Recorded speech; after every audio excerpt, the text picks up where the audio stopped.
భార్యాభర్తలు అన్నాక మన లైఫ్ పార్ట్నర్‌లో ఎన్నో లోపాలుంటాయండి. వాటిని మనం సరిచేసుకోవాలి కానీ, అందరికీ చెప్పి ప్రచారం చేసుకుంటే నష్టపోయేదెవరండి? మనమే కదా! అద్దానికి దుమ్ము పట్టితే దులుపుకోవాలి. దాన్ని పగలగొట్టకూడదు. ఎందుకంటే అతను మన భర్త కాబట్టి. అందరికీ చూపించి, అవమానించి, అనుమానించి ఇలా చేయటం వల్ల మనల్ని మనమే అవమానించుకున్నట్లు. ఒక ఆడదాన్ని భూదేవితో పోలుస్తారు. ఎందుకంటే అంత ఓర్పు ఆడవాళ్ళలో ఉంటుంది కాబట్టి. మరి ఆ ఓర్పుతోటి భర్తను మార్చుకోలేమా? ఆడది అంటే ఒక శక్తి అండి. ఆ శక్తితోటి పాత్రలో ఉన్నటువంటి లోపాలను సరిచేసుకోలేమా? భార్య అయినా, భర్త అయినా ఏది జరిగినా కానీ 4 గోడల మధ్య సరిచేసుకోవాలి.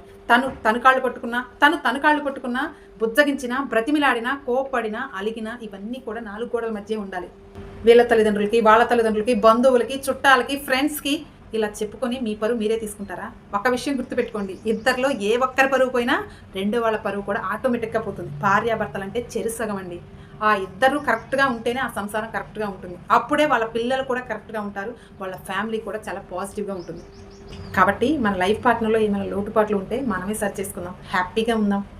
వాళ్ళని అనుమానించి, అవమానించి అనవసరంగా మన మనశ్శాంతిని మనమే దూరం చేసుకోవద్దు. వాళ్ళని బానిసలాగా ఉంచి మనం యజమానిలాగా ఉన్నంత మాత్రాన ఏమీ అవ్వదండి.